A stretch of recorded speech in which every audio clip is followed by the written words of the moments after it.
Olá, queridos alunos, sejam bem-vindos a mais uma videoaula de ciências. Lembrando que esta videoaula é de número 4 do terceiro bimestre e hoje falaremos sobre evolução e como Darwin chegou às suas próprias conclusões em relação ao aspecto evolutivo. Enfim, como que ele elaborou a teoria, o que aconteceu na vida dele que lhe deu aquele start, ok? Então, bons estudos, vamos lá.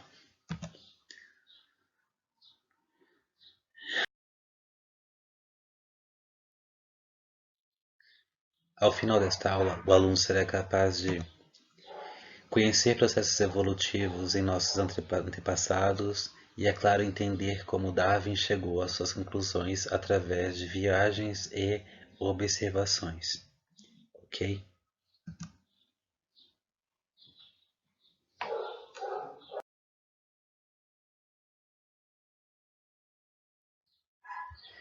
Agora vamos falar dos hominídeos. Os hominídeos é um grupo que está dentro dos primatas, claro, né? E atualmente o mais próximo de nós são os gorilas, chimpanzé, enfim. Esses são os animais dentre todo o reino animal mais próximos de nós, atualmente. Mas não significa que nós viemos deles, tá? Temos origem em comum. Vamos lá. Aqui, como podem ver, a primeira imagem é de um chimpanzé. Percebam que a grande diferença entre o nosso crânio está na região frontal, essa que está, você vê as oculares, mandíbula, enfim, região nasal muito acentuada, muito à frente e um crânio extremamente pequeno. Quer dizer que o cérebro dele não é tão desenvolvido. Não que eles não sejam inteligentes, mas é claro que se comparado com seres humanos, não é considerado tanto. Agora vemos quem? O Australopithecus. Este é um dos hominídeos mais antigos que se sabe, tá? E até então achava-se que era Homo erectus. No entanto, Lucy, que foi Australopithecus encontrada em 71, é uma evidência de que é uma espécie anterior ao Homo erectus. Então, até então, esse é o nosso começo como pessoas.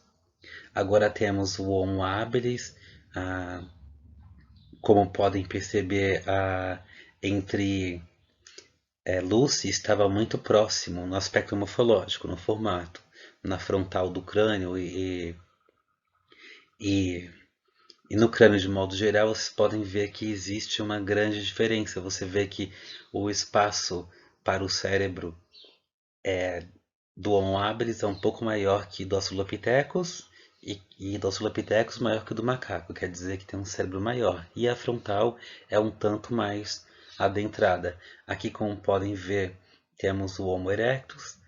A frontal do seu rosto é um tanto mais adentrada, não tão acentuada, não tão à frente igual de macaco, nem a Lucy, nem Homo habilis. E a região craniana você vê que há um espaço maior para o cérebro. Então, já notamos aí as diferenças morfológicas fáceis de visualizar e depois veremos o cérebro, a diferença, que basicamente são parecidos, mas é o tamanho em centímetro cúbico de ocupação da caixa craniana que define a evolução praticamente nesse aspecto. Aqui, como podem ver, temos o Homo Neandertal, o homem de Neandertal, enfim, como podem ver, ele tem essa frontal do rosto, que podem ver aqui, ela é bem menos simiesca, é bem menos o aspecto de gorila, de babuíno, enfim. E agora temos nós, Homo sapiens, como podem ver, temos uma frontal bem adentrada, não temos uma frontal do rosto tão simiesca, como podem ver, e a caixa craniana tem um espaçamento maior para um cérebro maior e melhor desenvolvido.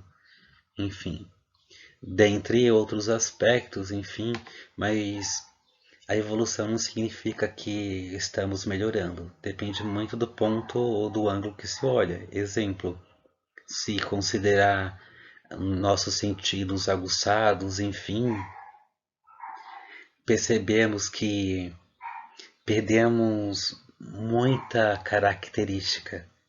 Esses homens, antes de nós, Homo sapiens, como podem ver aqui, 1300 a 1400 centímetros cúbicos é o cérebro de Neandertal.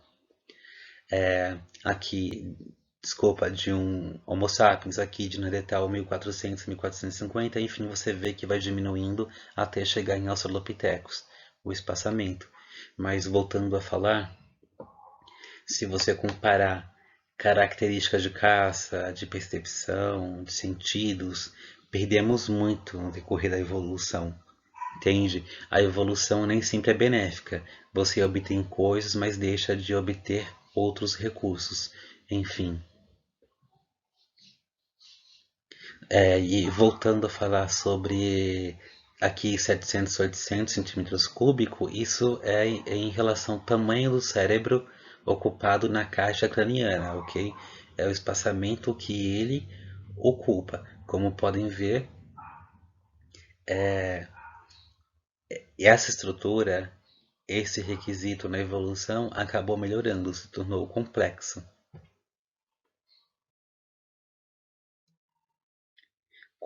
Comparando os cérebros desses hominídeos e o gorila, percebemos que houve aumento da complexidade, houve uma melhoria no cérebro, claro, só que evolução nem sempre simboliza melhoria. Também pode definir perdas.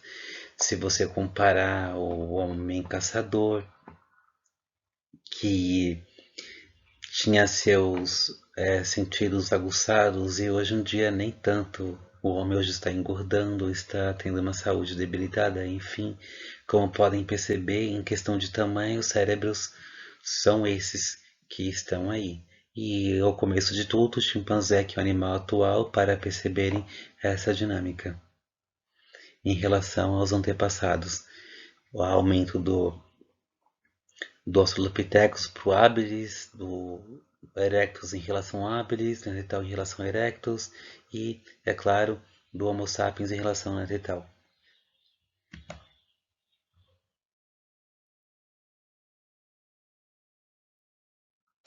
Agora, em análise comparativa, vamos ver alguns tipos de cérebro. Veremos 3 tipos para comparar a ideia. Temos aqui de um réptil, de um peixe e de um mamífero.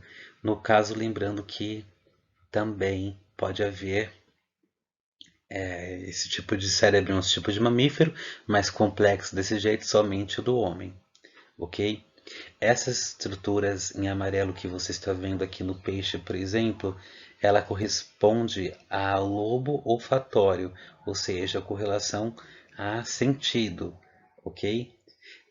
Aqui você pode ver como foi o processo evolutivo do cérebro, isso partindo desde os cordados. Lembra que a vida começou nos invertebrados, com bactérias surgindo invertebrados, depois o peixe surge como o primeiro vertebrado dentro da água ainda, o anfíbio é o primeiro vertebrado que sai da água.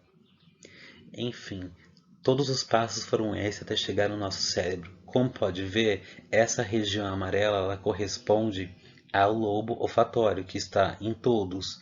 E percebam que logo atrás tem essa estrutura parecendo duas bolinhas pequenas. Ela corresponde ao telencéfalo. E é claro que somente abaixo, lá atrás, essa estrutura aqui final, você pode ver o cérebro do peixe. Essa parte em vermelho é pequena. Aqui a mesma coisa, você vê em amarelo lobo olfatório, você vê aqui o telencéfalo aqui do lado e essa região em vermelho aqui é o cérebro do réptil. Olha a diferença do tamanho do cérebro de um réptil para de um peixe. Somente essa região vermelhinha aqui da ponta é o cérebro. Não é à toa que falam por aí que pessoas têm memória de peixe. Aqui, de um ser humano, você pode ver que toda essa região aqui compõe o cérebro. Essa aqui abaixo é o cerebelo, que corresponde a funções do corpo, enfim. Mas o cérebro compõe essa massa maior aqui em cima. Olha a diferença de complexidade entre réptil, mamífero e anfíbio. Claro que o cérebro dos mamíferos são similares, mas complexos assim somente do ser humano, até o presente momento.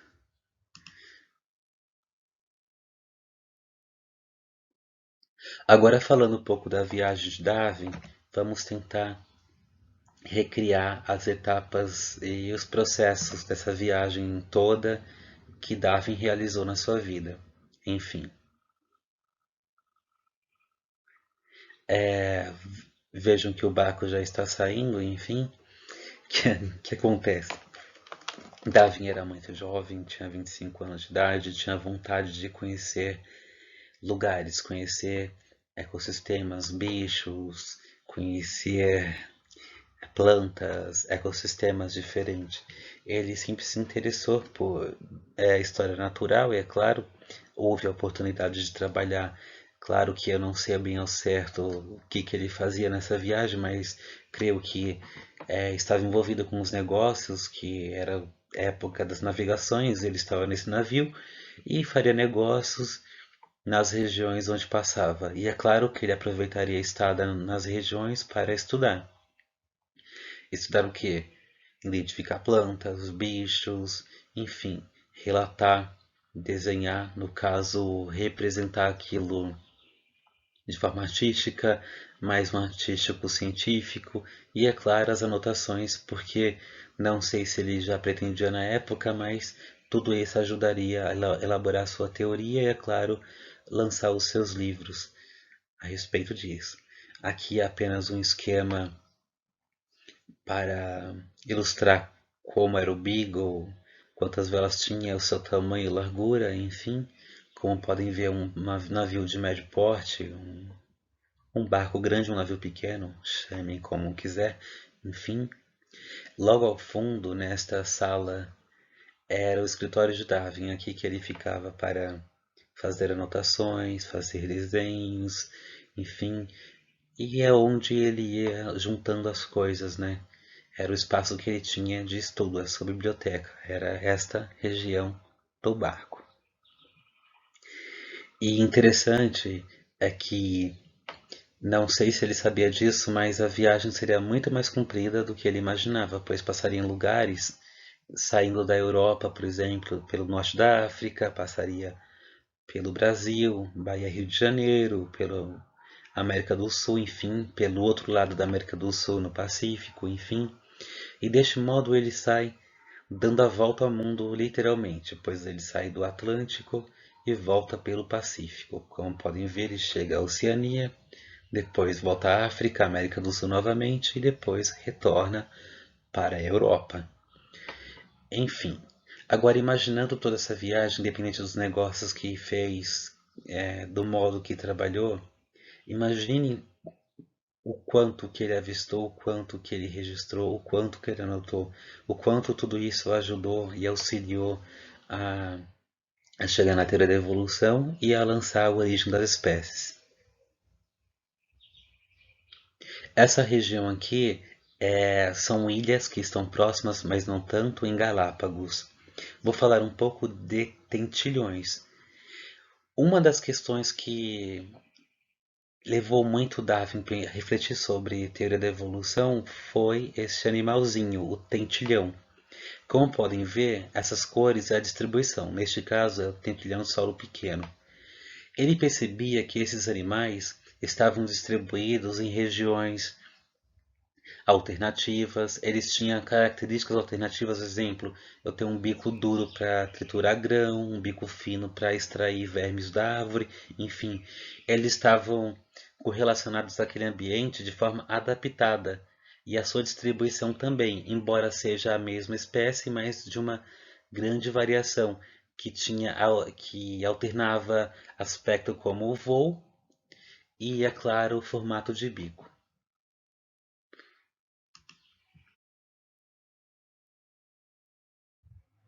Para entender a saga dos hominídeos na Terra, é necessária uma viagem através dos tempos. Iniciaremos com os australopitecos, o hominídeo mais antigo que se tem notícia.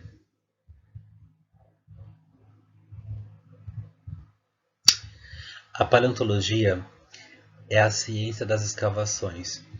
A escavação de fósseis e objetos fossilizados é interessante, pois determina características físicas de um organismo e, inclusive, determina características culturais. Você pode obter diversas informações, como produção de ferramentas, produção de talheres, enfim. Tudo isso pode ser descoberto, e o primeiro achado importante para a antropologia foi o Homo erectus, no final do século XIX. Há 6 milhões de anos atrás, houve uma ramificação, uma linhagem de origem aos chimpanzés e a outra aos nossos ancestrais. Temos muitas semelhanças com os macacos, de certa maneira. Vamos começar há 3,5 milhões de anos atrás. Os australopitecos.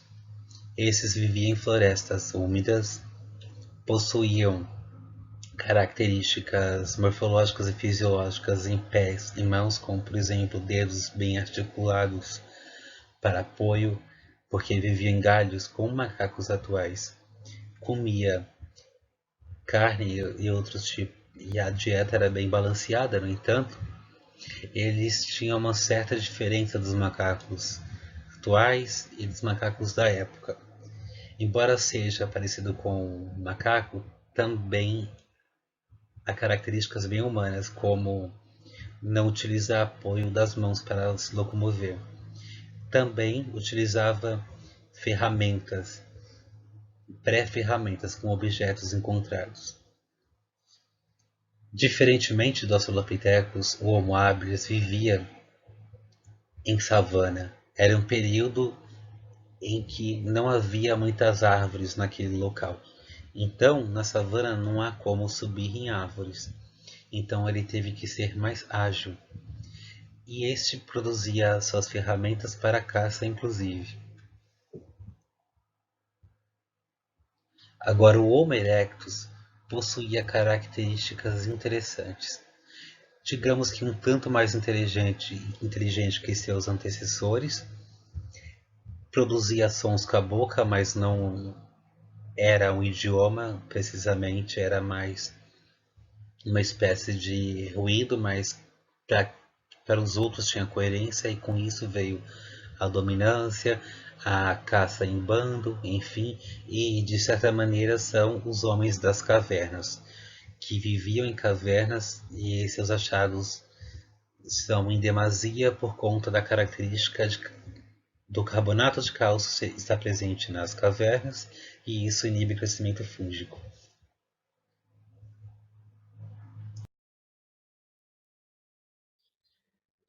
Agora vamos nos aventurar na trajetória do homem rumo ao novo mundo, claro que estrelando o Homo erectus.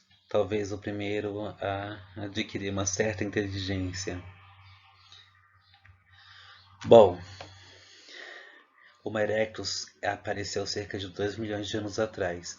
Descobriu que em vez de lascar pedras, era possível polir. Era uma maneira mais eficaz de mantê-las. Isso marcou o fim da Idade da Pedra Antiga e da Era que era a Paleolítica, e início da Pedra Nova, que é a Neolítica. Segundo os achados arqueológicos, o Homo erectus também caçava, atividade que implicava a necessidade de correr, já que tal atividade física resultava na perda do calor. O Homo erectus perdeu a maior parte do seu pelo ao longo de milhares de anos. Temos certeza de que o Homo erectus já utilizava o fogo há 700 mil anos, não apenas para afastar animais selvagens, mas descobriu que é mais fácil digerir carne cozida, então já possuem a capacidade de cozinhar.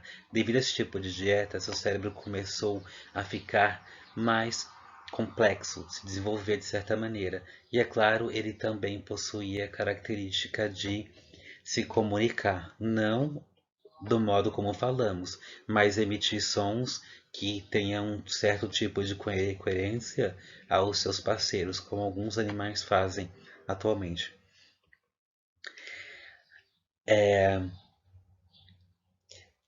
Esta maneira possibilitou que eles tivessem a capacidade de coordenar, de dirigir o seu bando de certa maneira, inclusive de desbravar novas terras. O Homo erectus saiu da África em direção à Ásia, veio na época com maior chuva, provocou. Foi um fator importante para a migração, porque os desertos da África verdes foi possível encontrar alimento, e foi seguindo essa direção. A chuva, você tinha alimento e água disponível por todo esse tempo. Então você vê pela linha do tempo aí que essa migração chegou até a Europa e a Ásia. Tanto que, volto a repetir, que o Homo erectus foi encontrado, seu primeiro fóssil, na Ásia, tanto que acharam que ele era um ser africano. Então, ele foi, além de tudo, o primeiro dos hominídeos a estarem distribuídos no Velho Mundo. Isso falo de Europa e África e Ásia, pois a América não era descoberta até então. Enfim, mas um dia também foram extintos. Não se sabe ao certo se por outros hominídeos ou por qual motivo, mas as espécies elas têm prazo de vida de algum modo. Agora vamos à parte final da trajetória dos hominídeos na Terra, estrelando Neandertal e Homo sapiens. Enfim. Bom, vimos Australopithecus, Erectus, Homo habilis, alguns antepassados, mas está faltando alguém. Quem? O homem de Neandertal e o Homo sapiens. Enfim, basicamente a distribuição do Homo neandertal também se resumiu ao Velho Mundo e se comparar aos hominídeos, aos os homens atuais Homo sapiens, percebemos mais semelhanças que diferenças se compararmos como Erectus ou Australopithecus que tem uma semelhança maior com macacos e babuínos de modo geral. Enfim, como podem ver, ele tem menos pelos pelo corpo, tem características físicas mais similares ao Homo sapiens, enfim, e também houve características que os diferenciaram do restante, como puderam ver, houve eles cuidando de um amigo doente, de um familiar, não sei, eles já possuíam característica de cuidado, de cuidar de familiares, de enterrar seus entes queridos, e, é claro, a capacidade de falar, mas não como o Erectus que emitia sons. Já era uma espécie de um idioma, mas não um idioma que é falado até hoje, não se sabe ao certo qual. Enfim, e é claro, a religião, devido a alguns objetos encontrados, é possível deduzir que eles já praticavam rituais, rituais religiosos. Acredita-se que se chama a religião do urso. Enfim, podemos notar muitas semelhanças que está presente em alguns humanos, não em todos, como compaixão, empatia, enfim. Aí vemos o início da humanização, né? Você vê que com o surgimento do Homo sapiens, o homem de Neandertal ele foi dizimado. Assim que com o surgimento do homem de Neandertal, o Homo erectus foi dizimado. Australopithecus também sumiu. De que maneira? Eles foram engolidos por animais, por outros hominídeos, eles simplesmente morreram ou foi seleção natural? Não sabemos, mas Olhando bem para o Homem de Neandertal, o Homo sapiens, percebam algumas características diferentes. Houve a complexidade da capacidade cerebral, enfim, e se comparar com os anteriores, eles são bem melhores, mas o Homo sapiens está à frente nesse aspecto que o Homo erectus. Mas no instinto caça, os anteriores estão bem melhores. No instinto, no aspecto sentidos, os anteriores estão melhores.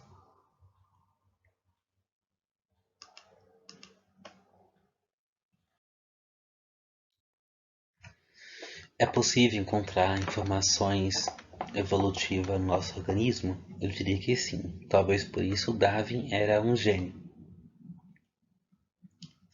A Origem das Espécies foi escrito em 1859. É um dos livros mais respeitados e influentes no meio acadêmico no ramo da ciência natural, ou biologia. Neste livro, o naturalista britânico estabelece as bases da teoria da evolução moderna, que fornece a explicação científica mais razoável para a diversidade das espécies e para o desenvolvimento da vida humana. A teoria da evolução de Darwin enfrentou uma grande oposição à altura e continua a ser altamente controversa hoje em dia. Deste modo, coloca-se a questão: será que Darwin realmente tinha razão? Eu não sou descendente de macacos, eu não vim do macaco. Muitas vezes ouvimos esses pensamentos partindo de pessoas do senso comum, muito utilizada como um contraponto ou contra-argumento para tirar o crédito da teoria da evolução. No entanto, há fatos inegáveis, como os fósseis, registro fóssil, claro, a genética, o estudo molecular, genética comparativa, a anatomia comparada, inclusive, e é claro o fato de termos a maior parte do DNA similar ao macaco. Se mesmo assim há muitos que duvidam, então vamos encontrar algumas informações de órgãos vestigiais em nosso organismo, que são características evolutivas, como o músculo palmar longo. É um tendão presente nas mãos, tinha a função para os nossos antepassados de trepador, ou seja, eles trepavam em árvores, se locomoviam através de árvores com o auxílio deste músculo. Para nós, ele é inútil. Apenas 10-15% das pessoas não possuem essa característica. Embora não tenha mais função para nós, esses dois encontraram uma função excelente para esse órgão vestigial. O músculo auricular. Os animais como cães e gatos, até mesmo algumas pessoas, conseguem mover suas orelhas para localizar alguns sons. E, apesar dos humanos terem 3 músculos auriculares, apenas 15% podem usá-las como para mover. Essa habilidade tinha provavelmente uma maior importância para os nossos antepassados, mas agora apenas serve para nos divertirmos. Pele de galinha. A maior parte dos mamíferos conseguem eriçar os pelos da sua pele de modo a proteger contra o frio. Desta maneira é possível reter ar entre os pelos, proporcionando um melhor isolamento térmico. Quanto mais pelos se põe de pé, faz o animal parecer maior, o que é útil nos confrontos com predadores. O fenômeno da pele de galinha continua a ser um reflexo vestigial dos seres humanos, ainda que não tenha nenhum uso prático. Dentes de siso. A dieta dos nossos antepassados era baseada em plantas e havia 3 molares principais, chamados de dentes do siso. Hoje em dia, a nossa dieta inclui muitos tipos de comida, e mesmo que possamos usar os dentes do siso para mastigar, muitos consideram inúteis. Além disso, causam muitas vezes dores agudas e infecções. Características vestigiais como essas são também olhos azuis, sardas, cabelo ruivo, aplicas semilares, que é a parte cor-de-rosa que temos nos olhos, o cóccix. Essas características, que também é capaz de observar no seu próprio corpo, mostram que a teoria da evolução de Darwin estava correta.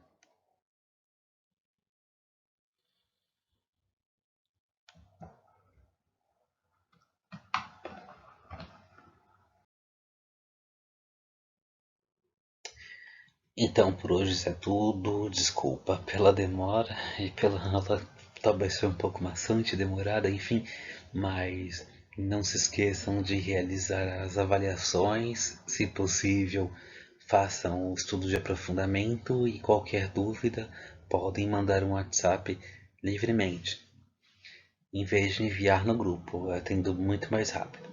É isso aí, galera. Até a próxima aula que continuaremos com aspectos evolutivos, mas em uma dinâmica mais de meio ambiente e conservação de espécies. Muito embasado na flora brasileira, enfim. Bom, isso é tudo. Até mais.